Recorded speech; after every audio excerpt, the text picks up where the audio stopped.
남자는 장비빨이라는 말이 있습니다. 대부분의 남성들은 장비를 굉장히 중요시 여깁니다.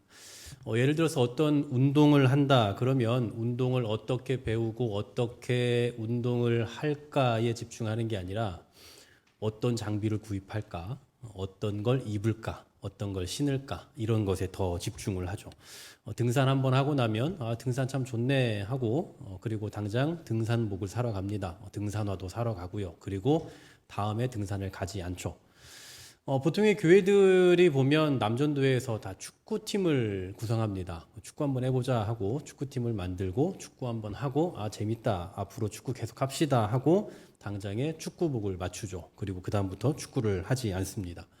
이처럼 유독 장비를 중요시 여기고 또 장비가 꼭 필요하다고 여기는 그런 존재가 남자가 아닌가라는 생각이 들어요. 여자분들은 좀 덜 하시더라고요. 근데 여러분 장비가 중요합니까? 사람이 중요합니까? 당연히 사람이 중요한 게 아니라 실력이 중요하죠. 실력이 당연히 중요하죠. 본래 실력이 좋은 사람은 장비가 안 좋아도 잘 하고요. 또 본래 실력이 안 좋은 사람은 장비가 아무리 좋아도 잘 하지 못하는 법입니다. 물론 장비 탓을 안 할 수는 없죠. 장비가 주는 어떤 플러스 요인도 분명히 있을 겁니다. 하지만 장비를 잘 갖춘다고 해서 아예 못하던 사람이 아예 잘하는 일은 발생하지 않는 법이에요. 그러니까 실력이 안 돼서 나는 장비라도 좋은 거 하렵니다 라고 하면 말릴 수 없지만 실력을 늘리기 위해서 실력을 극대화시키기 위해서 장비를 사야겠다라고 말하면 그러면 말려야 되겠죠. 지난 시간에 우리는 이 오른손을 쓰지 못하는 왼손잡이 에훗에 대해서 생각을 해봤습니다. 그 약점을 가진 에훗을 하나님께서 어떻게 사용하셨는지를 우리가 지난 시간에 생각을 해봤어요. 그는 결코 전쟁을 하기에 합당한 사람이 아닙니다. 그는 이스라엘을 구원해내기에는 너무나도 많은 결점을 지니고 있는 사람이었어요. 쉽게 말하면 장비로 치자면 장비를 갖추지 못하고 있는 사람이라고요. 좋은 하드웨어를 갖지 못한 사람이라고요. 하지만 하나님께서 그를 사용하시니 최고의 실력을 발휘해냈죠. 오늘 우리가 생각해 볼 이 삼갈이라는 사람도 마찬가지입니다. 이 삼갈도 역시나 좋은 장비를 갖추지 못했어요. 그럼에도 불구하고 하나님께서 그를 사용하시니 그가 가진 본래의 힘으로 감당할 수 없는 일들까지도 갖게 되는 엄청난 결과를 얻게 되었죠. 즉 좋은 장비로 좋은 결과를 얻는 게 아니다라는 것을 보여준다고요. 좋은 장비가 아니어도 좋은 결과를 얻을 수 있다라는 걸 보여준다고요. 지난 시간 생각해봤던 대로 사사 에훗으로 인해서 이스라엘의 평화가 찾아왔는데 그 기간이 무려 80년입니다. 그런데 이 80년이 끝나는 그 시점에 한 인물이 등장하는데 그 인물이 바로 이 삼갈이에요. 오늘 본문에서 보면 이 삼갈에 대한 기록이 단 1절밖에 없습니다. 겨우 하나밖에 안 나오는데요. 그 하나밖에 안 나오는 소개가 원어로 보니까 벤 아낫, 아낫의 아들이라는 뜻. 바로 그것 하나만 나오고 있어요. 근데 여기에서 굉장히 많은 논란의 여지가 있습니다. 이 31절 하나를 가지고 많은 이제 논란들이 있는데 그 중에 첫 번째가 도대체 삼갈이 누구냐라는 거예요. 워낙 자료가 없습니다. 정보가 나오지 않고 오늘 31절 딱 한 번만 등장한다고요. 다른 우리가 이전에 봤던 온니엘 또 에훗 이런 사람들에 대한 기록 사적이 여러 가지로 나오고 있지만 이 삼갈에 대한 기록은 이 31절에 겨우 하나밖에 나오지 않기 때문에 이 사람 도대체 뭐 하는 사람이냐라는 많은 의문을 자아낸다라는 거죠. 여기에 대한 많은 의견들이 있는데요. 먼저 아낫의 아들이라고 했잖아요. 아낫의 아들. 이 아낫이 누구냐를 생각해 봐야겠죠. 아낫의 아들이라고 했으니까. 이 아낫이라는 단어는 굉장히 이방적인 표현이에요. 그러니까 히브리인들이 쓰지 않는 말입니다. 실제로 고대에 이 아낫이라는 이름이 누구에게 붙어 있었냐면 바알의 아내이자 바알의 누이 또 전쟁의 여신으로 불려졌던 그 신. 그러니까 실제로 존재하지 않지만 사람들이 아낫 하면 전쟁을 주관하고 전쟁과 관련된 신으로 여기던 그 이름이 바로 아낫이라는 얘기죠. 그렇다면 벤 아낫, 그러니까 이 벤이라는 말은 히브리어로 아들이라는 뜻이거든요. 우리가 이런 것들 되게 많잖아요. 예를 들면 그 아람어로 바디메오, 바가 아들이거든요. 그래서 디메오의 아들이고, 뭐 아랍어로 하면 뭐 빈 라덴의 아들 오사마, 뭐 이런 거거든요. 그러니까 어쨌든 이 여기서 그 벤이라는 것은 아들이라는 뜻이고, 그러면 아낫의 아들이라고 할 때에는 아낫이라는 이름을 가진 어떤 사람의 아들이 아니라 전쟁의 여신의 아들이다라고 불린다는 거예요. 그러니까 실제 사람의 아들을 말하는 게 아니라 전쟁을 아주 잘하는 용사다, 전사다라는 의미에서 벤 아낫이라고 부른다라는 견해가 있다라는 얘기예요. 실제로 이 삼갈이라는 이름은요, 히브리어로 쓰는 말이 아닙니다. 그러니까 히브리식으로 쓸 수 있는 이름이 아니고요. 그리고 이 아낫은 철저히 이방에서 쓰는 표현이거든요. 그렇다면 삼갈이라는 이름은 히브리인들이 쓰는 이름이 아니고 벤 아낫이라고 했을 때 아낫이라는 이름은 확실히 이방식 이름이다라고 하면, 그렇다면 이 사람은 아마 이방인일 것이다 라고 보는 견해가 있다라는 얘기죠. 자, 또 다른 견해는 뭐냐면 여기서 말하는 아낫이라는 이 단어가 군사 계급을 의미한다라는 견해예요. 군사 계급. 실제로 고고학적으로 주전 13세기에 아낫의 아들이라고 하는 이집트의 전사가 있었다라는 얘기가 있고요. 또 이 팔레스타인의 후기 청동기 시대에 보면 벤 아낫이라고 이름이 적힌 화살 촉이 발견된 기록이 있어요. 그러니까 우리나라에서도 뭐 군대 계급 있잖아요. 이병, 일병, 상병, 뭐 병장 이런 계급이 있는 것처럼 그 계급 중에 하나가 아마 아낫일 거다라는 그런 견해인 거죠. 이처럼 뭐 여러 가지 견해들이 있는데 뭘 취하든 어쨌든 우리 좀 공통점 하나 찾아봐야 될 거 아니에요. 어떤 견해를 취하든 한 가지 공통점이 있는데 그 공통점은 이 삼갈이 용사였다라는 거죠. 전사였다라는 거예요. 싸움을 아주 잘하는 이 전쟁과 관련해서 아주 그 당시에 유명한 용사였다라고 볼 수가 있습니다. 이게 첫 번째 논란을 불러일으키는 이유들이고요. 두 번째로는 삼갈이 과연 사사가 맞냐라는 거예요. 정말 이 삼갈을 사사로 보는 게 맞냐? 실제로 삼갈을 사사 목록에서 빼는 견해들이 상당히 많이 있습니다. 실제로 우리가 지금 여러분 보고 계시는 성경이 개역 개정판인데 이 개역 개정판 이전의 개역 한글판에 보면 오늘 본문을 이렇게 표현해요. 아낫의 아들 삼갈이 사사로 있어라고 표현합니다. 아낫의 아들 삼갈이 사사로 있었다라고 되어 있는데 오늘 우리가 가지고 있는 성경 개역 개정판에 보면 아낫의 아들 삼갈이 있어라고만 되어 있어요. 그러니까 사사로 있어가 빠져 있습니다.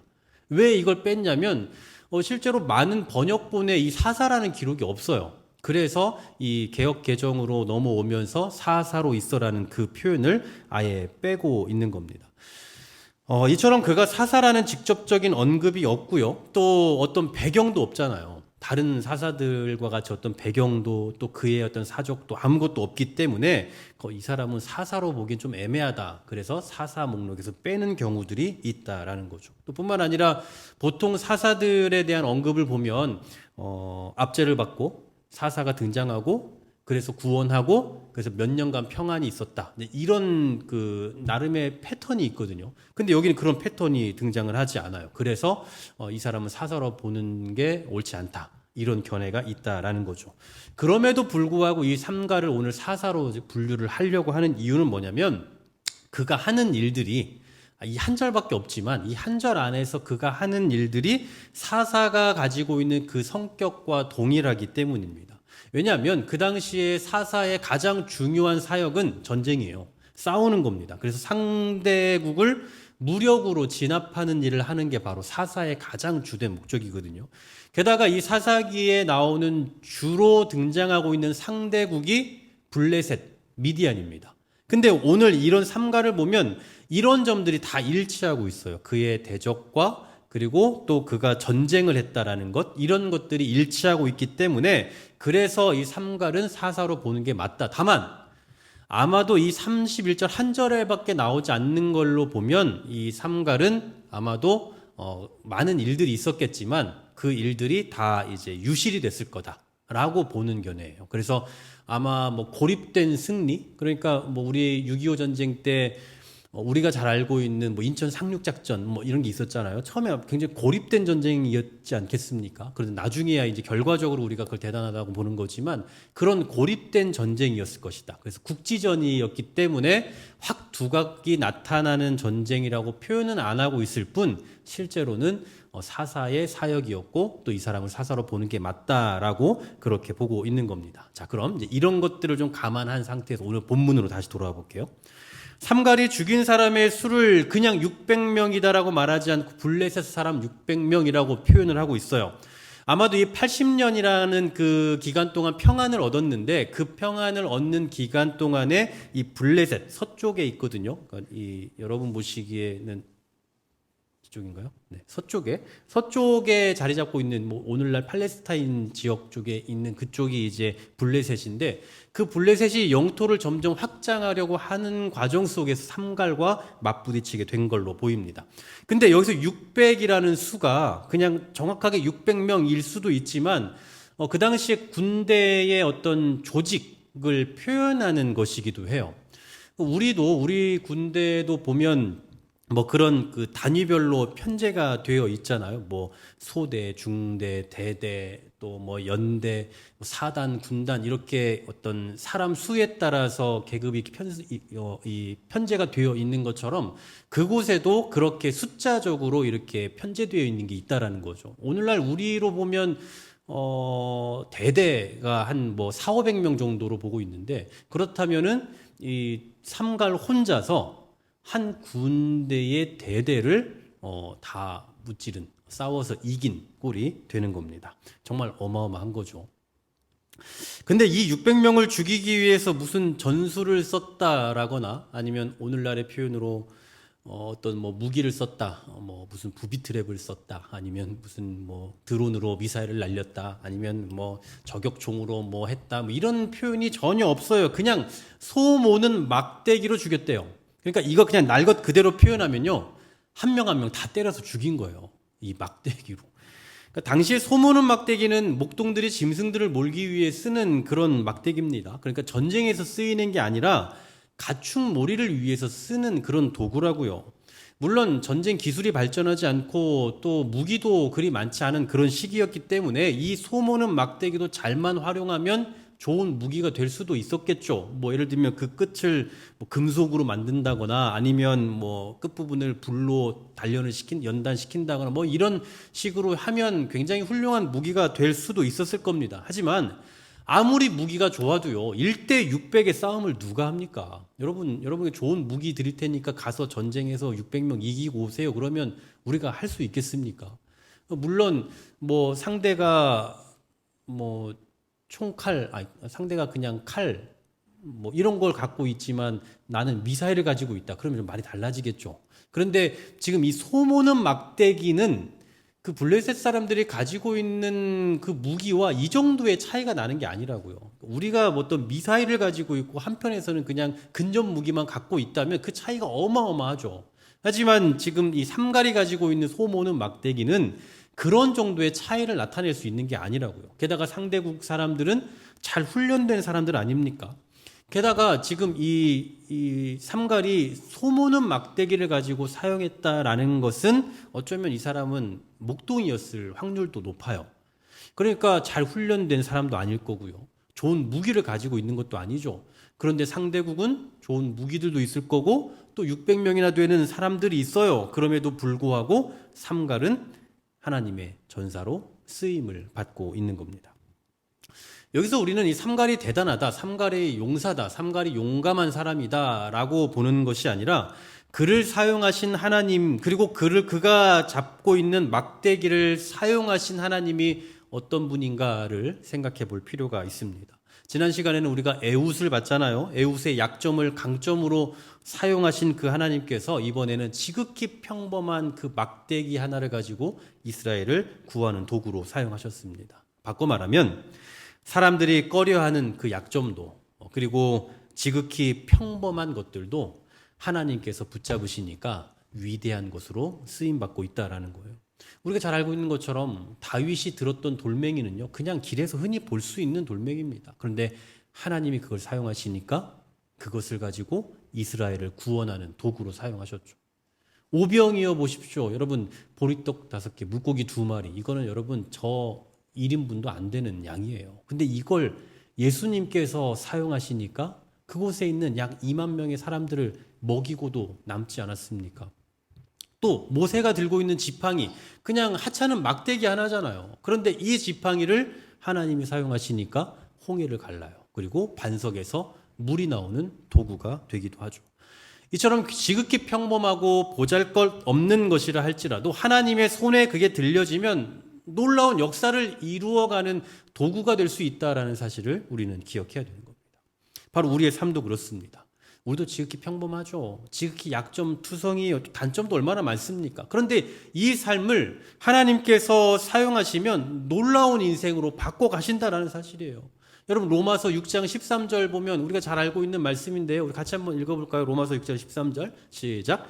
또한 너희 지체를 불의의 무기로 죄에게 내주지 말고 오직 너희 자신을 죽은 자 가운데서 다시 살아난 자 같이 하나님께 드리며 너희 지체를 의의 무기로 하나님께 드리라. 아멘.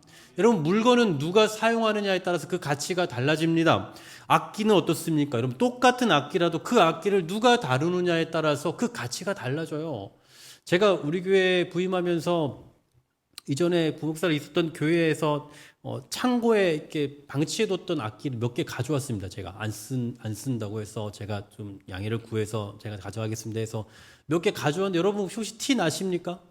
어디 안 쓰는 악기, 안 쓰는 앰프 가지고 와서 하고 있다라는 느낌 혹시 드세요? 아마 지금 제가 볼 때는 그런 악기들, 제가 가지고 온 것들, 뭐 중고 시장에 내놓으면 한 뭐 1, 20만 원에도 팔릴까 싶은 그런 악기들이에요. 여러분, 악기가 1, 20만 원이면 정말 싼 거거든요. 뭐 연습용도 안 될 거예요. 근데 그런 악기들을 지금 우리가, 물론 이제 좋은 것도 있지만 그런 것도 있다고요. 그런 것을 느끼는 분 아마 아무도 안 계실 거예요. 왜 그렇습니까? 훌륭한 연주자들이 하고 있으니까 그렇죠. 훌륭한 연주자들이 하니까 좋은 소리가 나는 거예요. 물론 좋은 악기면 더 좋죠. 좋은 스피커, 좋은 앰프면 더 좋은 소리를 내겠죠. 하지만 어떤 악기를 사용하느냐보다 더 중요한 건 그 악기를 누가 다루느냐가 더 중요하다는 거예요. 방금 우리가 읽은 이 로마서 6장 13절에 이 무기라고 쓰인 그 단어가 원어로 보면 악기라고도 바꿀 수 있거든요. 즉 우리 지체를 의의 무기로, 의의 악기로 하나님께서 연주하실 수 있도록 하나님께 드릴 때에 가장 아름다운 소리가 난다라는 얘기예요. 여러분, 솔직히 뭐 우리가 뭐 특별한 거 있습니까? 뭐 우리 인생 뭐 대단한 거 있어요? 그냥 특별한 것도 없고 그냥 뭐 대단할 것도 없죠. 오늘 삼가리 사용한 소 모는 막대기처럼 그냥 우리 너무나 평범한 인생이잖아요. 그런데 이런 평범한 우리의 인생을 누가 다루느냐, 누가 연주하느냐에 따라서 달라지는 거예요. 누가 이 평범한 인생을 붙들고 가느냐, 누가 이 평범한 인생을 사용하느냐에 따라서 그 가치가 완전히 달라지게 된다는 거죠. 오늘날 우리의 삶이 어떤지 한번 보십시오. 혹시 우리의 현재의 상황, 여건, 환경 뭐 이런 것들을 보면서 좀 도구가 좀 아쉽다, 도구가 없어서 조금 못하겠다라고 말하는 그 서투른 장인으로서의 삶을 살고 있지 않은지 한번 돌아볼 필요가 있을 것 같습니다. 여호와의 전쟁에 용사로 부름받았음에도 불구하고 전쟁할 생각은 못하고 전 이게 부족해서 못해요. 전 아직 이게 없어서 못해요 라고 그렇게 뭔가 탓만 하고 있는 건 아닌지 생각해 봐야 된다는 거예요. 여러분, 오늘 보십시오. 삼갈은 소 모는 막대기, 정말 아무것도 아닌 것 가지고 600명을 죽였잖아요. 그 무기가 대단했기 때문입니까? 아니요. 그 무기를 하나님께서 사용하셨기 때문이에요. 그런 형편없는 무기를 갖고 있는 삼갈을 하나님께서 사용하셨기 때문이라고요. 이런 유명한 말이 있죠. 훌륭한 목수는 연장을 탓하지 않습니다. 마찬가지로 훌륭한 신앙인은, 좋은 신앙인은 약점을 탓하지 않는 겁니다. 왜 그러냐면 우리의 인생을, 우리의 약점을 하나님께서 연주해 가신다라는 확신이 있기 때문인 거예요. 훌륭한 목수는 자신의 실력을 믿기 때문에 연장을 탓하지 않는 거예요. 자기가 실력이 있으니까. 그런데 훌륭한 신앙인은 우리의 실력을 믿고 연약함을 탓하지 않는 게 아니라 우리를 연주하시고 내 삶을 도구로 사용하시는 그 하나님이 능력의 하나님이라는 것을 믿기 때문에 우리의 연약함을 탓하지 않는 겁니다. 훌륭한 목수나 훌륭한 연주자를 보면요, 그 악기나 도구의 특성을 아주 잘 이해해요.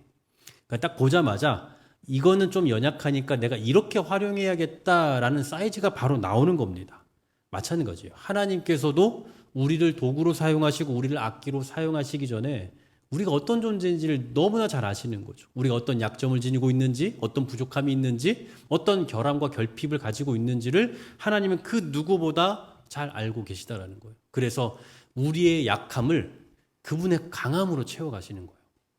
훌륭한 목수는 연약한 도구를 자기 실력으로 커버하는 것처럼 훌륭한 신앙인의 삶은 우리의 연약함을 하나님의 강함으로 채워가 주신다라는 사실입니다. 그래서 우리가 좀 연약해도, 좀 부족해도, 좀 갖지 못해도, 그러나 하나님께서 우리를 사용하셔서 우리를 강하게 만들어 가신다라는 사실이에요.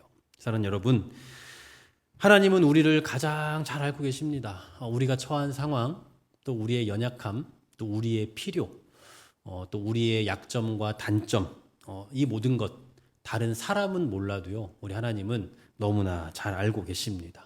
우리의 상황이 어떻든, 그리고 우리의 환경이 어떻든, 우리를 가장 잘 아시는 하나님께서는 우리를 가장 적당하게, 가장 적절하게, 그리고 가장 완벽하게 만들어 가시고 가장 적절하게 사용해 가실 겁니다. 그래서 우리는 나는 못해요, 나는 이래서 못해요, 난 이래서 할 수 없어요 라고 핑계댈 이유가 전혀 없는 거예요. 왜냐하면 내 인생을 내가 연주하는 것이 아니라 하나님께서 연주하시기 때문이에요. 그래서 우리는 우리의 연약함을 보고 실망하고 좌절하고 전진하지 못하는 삶을 사는 게 아니라 나는 못하지만 하나님께서 내 인생을 연주해 가시면, 내 상황을 도구로 사용해 가시면 오늘 소 모는 막대기 가지고 한 대대를 이겼던 그 삼갈과 같이 우리의 삶을 능력 있게 이끌어 가실 것이다라는 그 확신을 가지고 살아가는 거예요. 그 신앙인들은 나 자신의 삶을 보는 게 아니라 나 자신의 형편을 보고 사는 것이 아니라 나를 연주하시고 나를 도구로 사용하시는 하나님의 능력을 보고 살아가는 겁니다. 나는 오늘도 할 수 없지만 나를 다루시는 하나님은 능력 있는 분이기 때문에, 그래서 오늘도 나의 연약함을 통해 일하실 것이고, 나는 별 볼 일 없지만, 나는 특별할 것도 없고 그냥 평범한 인생이지만, 그러나 이 연약한 평범한 인생 하나님께서 연주해 가시면 그 누구보다도, 그 어떤 존재보다도 강하게 좋은 소리를 내게 하실 것을 확신하기 때문에 또다시 전진하는 삶을 살아가는 겁니다. 여러분, 우리는 훌륭한 목수, 훌륭한 연주자에게 연주되고 있는, 또 다뤄지고 있는 도구라는 사실 잊지 마시고, 그렇게 하나님께서 사용해 가실 수 있도록, 하나님께서 연주해 가실 수 있도록 우리의 삶을 내어드릴 수 있는 그런 한 해, 우리 일평생 될 수 있기를 주의 이름으로 간절히 소망합니다.